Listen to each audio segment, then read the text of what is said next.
Fala, galera! Ó, produtos licenciados dos maiores clubes do Brasil você encontra na GoCase. Cupom CHARLA, descontos especiais pra você. Acesse o QR Code. E o mundo do jornalismo investigativo nessa parte esportiva? Foi nessa época ou foi um pouco depois? Porque assim, investigar...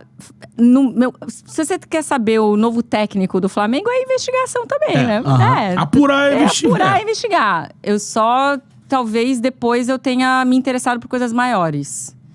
Grandes histórias. É, porque chegou um ponto que, assim, eu falei, cara, eu acho muito legal fazer jogo, acho muito legal fazer treino, quer dizer, quando a gente fazia treino, mas eu preciso de mais, eu preciso usar o jornalismo como uma ferramenta social. Como que eu posso fazer isso dentro do esporte? E aí, onde eu achava que tinha um tema passível de ser analisado, eu ia, né? Então, o podcast, né, o Nos Armários, foi isso. Eu falei, ó, isso aqui tem um ponto que eu acho que tem que ser trabalhado. Mas demorou anos. Eu fiquei literalmente, sei lá, quantos anos fazendo a pesquisa. Ouvindo as pessoas. É um trabalho de paciência absurda. Foi mais de uma década. Mais de uma década pra fazer construir isso. Pra fazer o projeto. E assim, eu ouvi, eu sou muito fã, falei com a Joana sobre isso, sobre como o trabalho foi feito, enfim. E é uma mostragem bem bacana de como dá pra fazer podcast das mais diversas maneiras. Dá pra levar na resenha, dá pra trazer informação e dá pra contar histórias muito bem.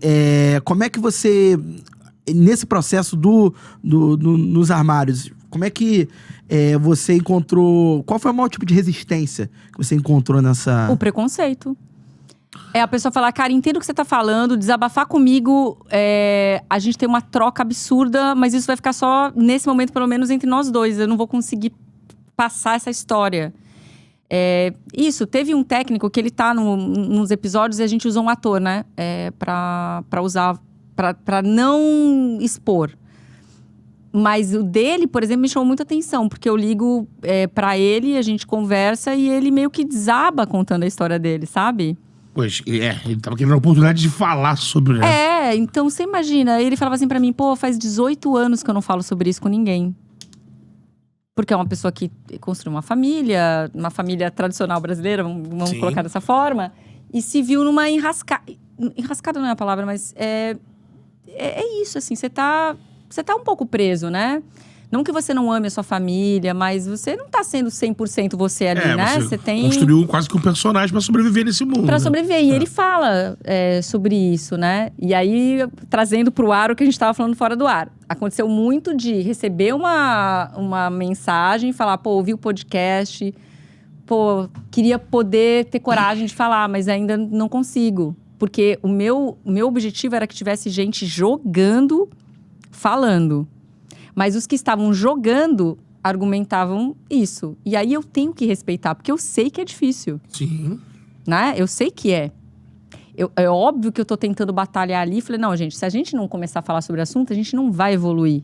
E eu tô aqui como ferramenta, né? Mas eu também tô ali numa posição muito confortável. Não sou eu que tô vivendo essa história. Mas eu tento... Eu entendo. Tanto é que eu não forcei a barra de ninguém, assim. Foram conversas muito naturais, até a pessoa se sentir à vontade. Foi assim com o Emerson. O Richarlison não foi assim. O Richarlison sentou no dia e resolveu, e não avisou ninguém, e falou daquele jeito, porque ele é assim. Não levanta bandeira nenhuma, tem uma vida super discreta. Ele é assim desde sempre, né? E o Igor Benevenuto, para dar os 3 casos assim mais famosos, também foi um processo, né? Cada um teve um processo muito diferente, inclusive, né? Mas teve gente que eu falei anos e que não chegou na hora, não... Sabe? Não deu ok pra sair. Não conseguiu. E eu entendo. Não Sim, porque a gente eu avançou. acho que melhorou, mas... A gente avançou, muito, mas sabe? ainda conseguiu. É meio complicado, A gente né? não tava no zero, a gente tava no negativo, né? Exatamente. No caso. E quem vive a situação... Pô, o Emerson quebrou a perna de propósito, assim. Tipo, ele provocou uma lesão porque ele não aguentava mais jogar. Ele não aguentava mais ser o galã, ser cobrado por uma vida que não era dele, assim. Você imagina que tortura psicológica absurda. As pessoas não têm noção, né? Eu tô vendo a camisa do Bahia e, assim, ver o Emerson onde ele tá hoje, Sim. assim, é sensacional. né? E como ele lida com a causa com muita naturalidade, como deve ser. Então é isso, assim, eu acho que quando você pode trazer o teu trabalho para causas que importam, que bom, né? Não vai ser sempre assim, mas quando você puder, vamos tentar fazer. A intenção era essa. Assim, a gente recebeu aqui, né? Logo depois dos episódios, a gente recebeu o Igor aqui, o Benevenuto. E a gente falava fora do ar. Você falou assim, vocês conversaram com o Igor diferente do Igor que eu conversei. Porque ele, de fato, ele tava aqui, era um cara... se mostrou muito realizado. Ele é maravilhoso. Você conheceu o Igor de verdade, né? Exatamente. Você conheceu o Igor de verdade. Eu demorei um pouco pra conhecer o Igor de verdade. Conhecer o Igor que tava o Igor que ele disfarçava pra sociedade. Que tava sofrendo, que não sabia como lidar com isso. Então, assim, o podcast foi uma plataforma importante também, né? Eu me sinto honradíssima deles terem confiado em mim. Ter sido um veículo pra isso. Exatamente. Mas, assim, tem o ponto... A vontade estava ali. Mas... a gente tem que trabalhar essa vontade, né? Não é uma decisão fácil. Pô, imagina, o Emerson a gente conversou mais de 2 anos. Olha isso. O Igor foram meses. E os árbitros, vou te falar, tem muito árbitro gay, bi, muito. Eu falei com vários, não coube no podcast, entendeu? Eu escolhi o Igor por várias razões da história do Igor. Aliás, o Igor tem uma história, assim. Um dia eu vou escrever um livro do Igor. Que o Igor tem uma história de vida... assim, absurda, né? E aí eu ouvi os árbitros, muitos, falei, entrevistei, mas não entraram no podcast porque não coube, entendeu? Daí tem que fazer uma outra temporada. Por isso que chama sindicato, né? Porque é um sindicato mesmo, e é grande. É grande. É. E no caso deles... eles são mais bem resolvidos ali. Então, não entrou porque não cabia, não porque eles vetaram, né? Não. Teve um só que mudou de ideia e eu entendi o motivo. Eu entendi por quê. Porque no meio do processo ele assumiu uma função e aí ele falou, poxa, talvez não seja muito legal pra mim. Eu falei, não, tudo bem, te entendo. Mas no universo ali, todo mundo sabe. Então, é uma parcela do futebol que é bem resolvida ali nesse lugar, assim. Não tem... Melhorou. Eu acho que teve uma época em que se sofria muito, mas eu acho que eles são muito mais bem resolvidos. Tanto é que eu falei com vários ali, assim, foi uma troca muito boa. É que não coube mesmo tanta história. Sim.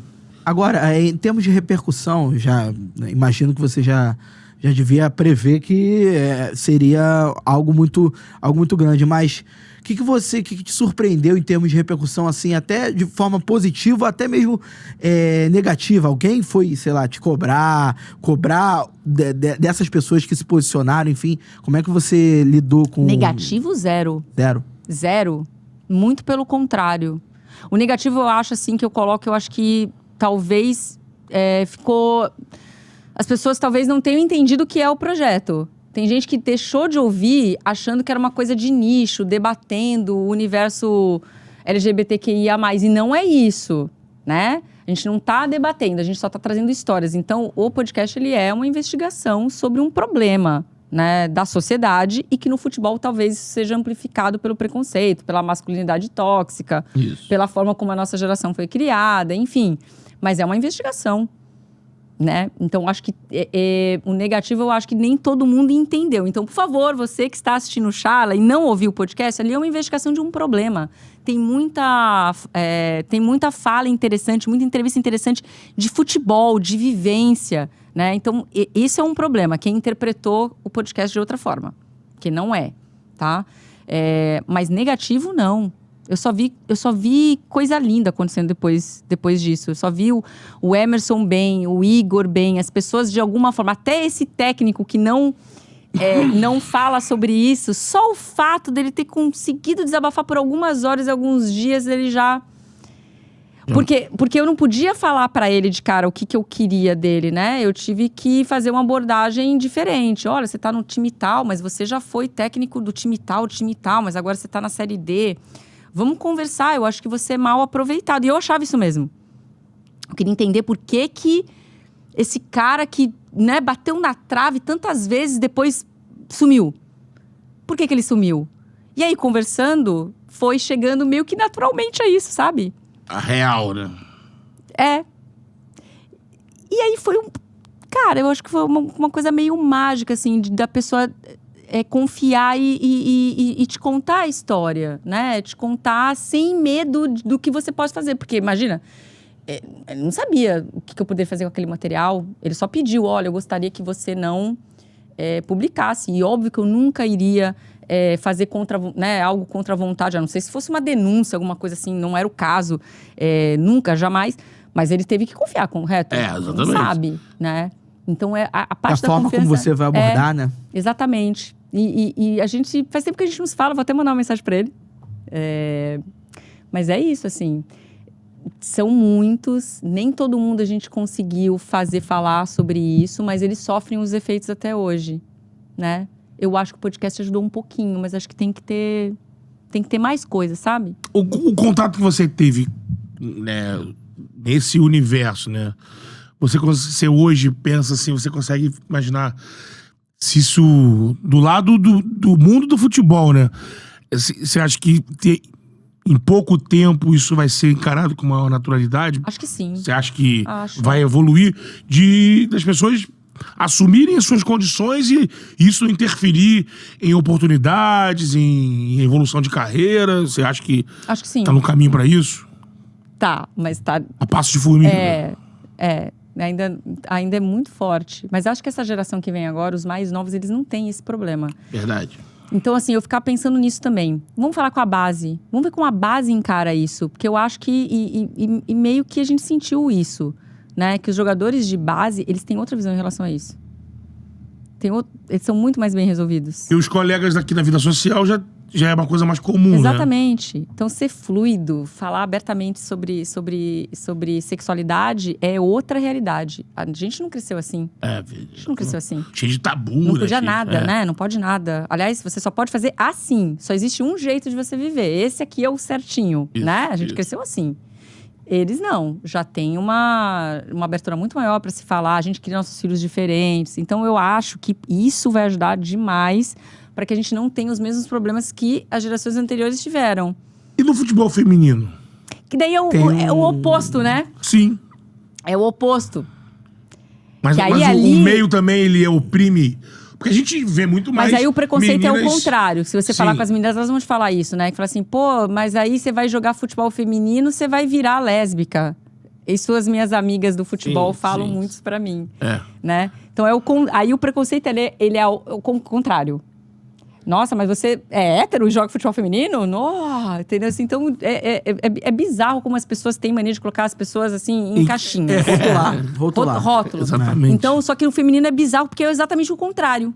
Jogar futebol já é quase uma pré-condição. Né? As jogadoras têm suas namoradas, falam abertamente sobre isso e tal. E o estranho é o contrário, né? E no futebol masculino, aí você não pode. Aí você tem que ser o pegador, você tem que ser... Eu acho que era pior, né?